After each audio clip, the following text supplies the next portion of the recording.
We've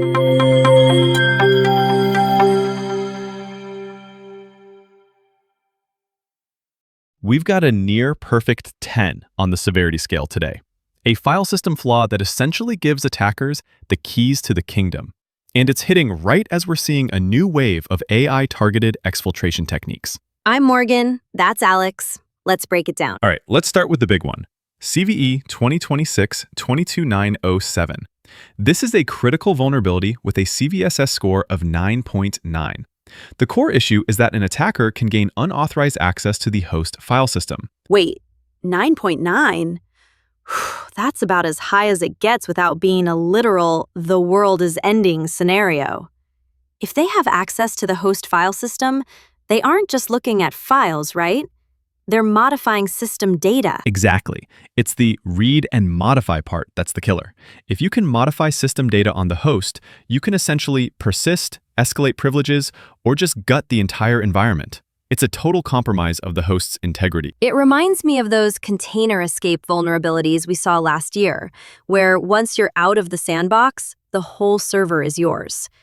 We don't have a specific vendor listed in this disclosure yet, but for a 9.9, anyone running high-privilege host services needs to be auditing their file system permissions immediately. Definitely. Now, moving to some older IDs that are just now hitting the light of day, we have CVE 2021-47753, which affects phpKF CMS3. Another backdated one, huh? 2021? That's 4 or 5 years ago, depending on how you count. Yeah, and don't let the 2021 date fool you. This is fresh intel, just published to the NVD. This one's been in the disclosure queue for a while. Vendors sometimes take years to coordinate patches, or in some cases, the research just sits in a backlog before it's officially cataloged. So what's the deal with phpKF? CMS flaws are usually pretty messy. This is a classic unauthenticated file upload, specifically in version 3.00 beta Y6. An attacker can upload a PHP file, but they disguise it as a PNG to bypass the extension checks. Then they rename it and execute system commands through a web shell. The old image-to-shell trick. It's a classic because it works. If the CMS doesn't properly re-verify the file content after the extension check, you're toast. It's a 9.8 score, which makes sense since it's unauthenticated remote code execution. Right. And sticking with that 2021 theme, we have CVE 2021-47755. This one is in the Oliver Library Server version 5. Wait, let me guess. Another one that's been in the queue for years? Spot on. This one's a file download vulnerability. It's in the file servlet endpoint. Basically, it doesn't sanitize the file family.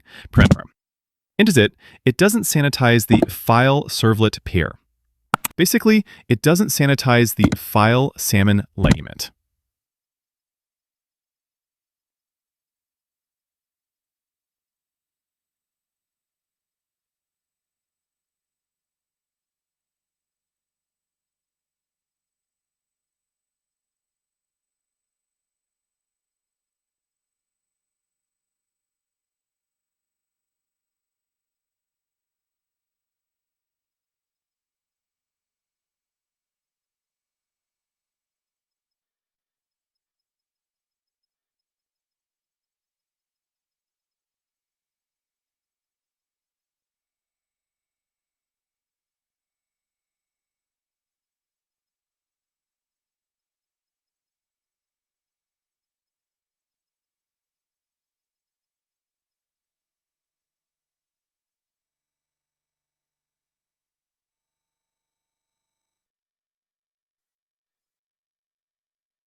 parameter. An unauthenticated attacker can just manipulate that parameter to download sensitive files directly from the server's file system. That's a directory traversal, essentially. It's interesting because library systems often hold a lot of PII, student records, staff data. It's a niche target, but for a school or a university, this is a massive risk. It's another 9.8, so it's just as dangerous as the CMS flaw we just talked about. Exactly. If you're running Oliver Library Server, you need to check your versioning immediately, even if the CVE year looks old. All right, shifting gears from specific patches to the broader news.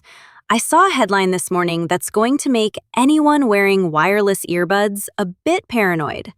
What's going on with Google's fast pair protocol? This is a nasty one. Researchers found a critical flaw in the protocol that lets hackers hijack Bluetooth audio accessories. We're talking wireless headphones, earbuds, the stuff most of us use every day. Hijack how? Like just playing their own music? Or is it worse? Much worse. They can track users and actually eavesdrop on conversations. Because FastPair is designed to be, well, fast and seamless, it skips some of the more rigorous authentication steps in favor of convenience. Attackers can exploit that to force a connection. That's terrifying. You're walking through a coffee shop and someone could be listening to your meeting through your own headset. It's that classic trade-off between it just works and it's actually secure. Speaking of things that are supposed to be secure, did you see the stack warp attack on AMD processors? I did. This hits confidential virtual machines. Researchers disclosed that stack warp allows for remote code execution inside those confidential VMs. This is a big deal because confidential computing is marketed as the last mile of security, where even the cloud provider can't see your data. Right, it's supposed to be the hardware-level vault.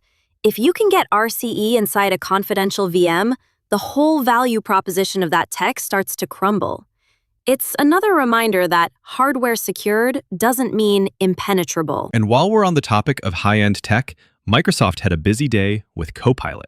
They just announced that the Copilot Studio extension for VS Code is now publicly available for everyone. Which is great for productivity, but did you see the report from Varonis about the reprompt attack? The timing is interesting, to say the least. Varonis researchers found that they could exfiltrate sensitive data from Microsoft Copilot with just a single click from the victim. They're calling it the reprompt attack. A single click? That's it? Usually, these AI exfiltration attacks require some complex prompt injection or a long conversation to trick the model. Not this one. They found a way to use a legitimate Microsoft link to compromise the victim. It bypasses enterprise security controls entirely because, to the system, it looks like a standard interaction. It's a reminder that as we integrate these AI tools deeper into our IDEs and workflows, the attack surface isn't just growing, it's changing in ways we're still trying to map out. It's the one-click part that gets me. We've spent decades training people not to click suspicious links. But if it's a legitimate Microsoft link that triggers an AI exfiltration, how do you even defend against that at the user level? It's tough. You have to look at the back-end controls. Speaking of Microsoft and defense, they actually took some proactive legal action this week. They collaborated with authorities in the US and the UK to disrupt a cybercrime infrastructure called RedVDS. RedVDS. I've heard that name. They're a subscription service for other criminals, right? Exactly. It's cybercrime as a service.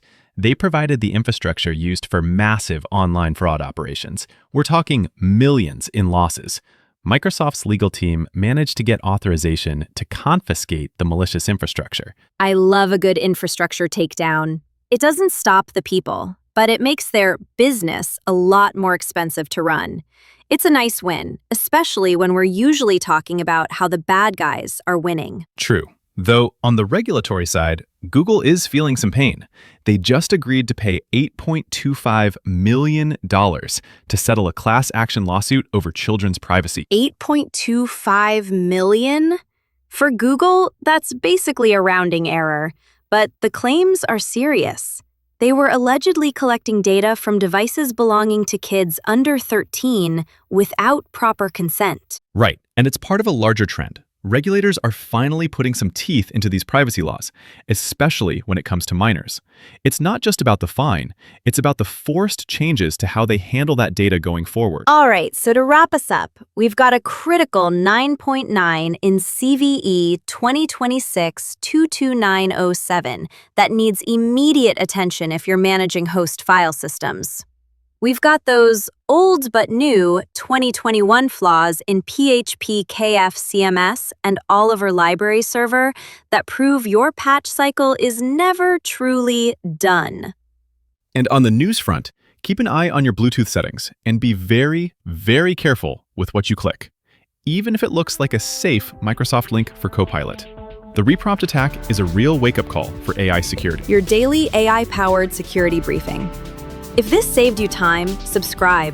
We're here every morning. Stay patched, stay paranoid.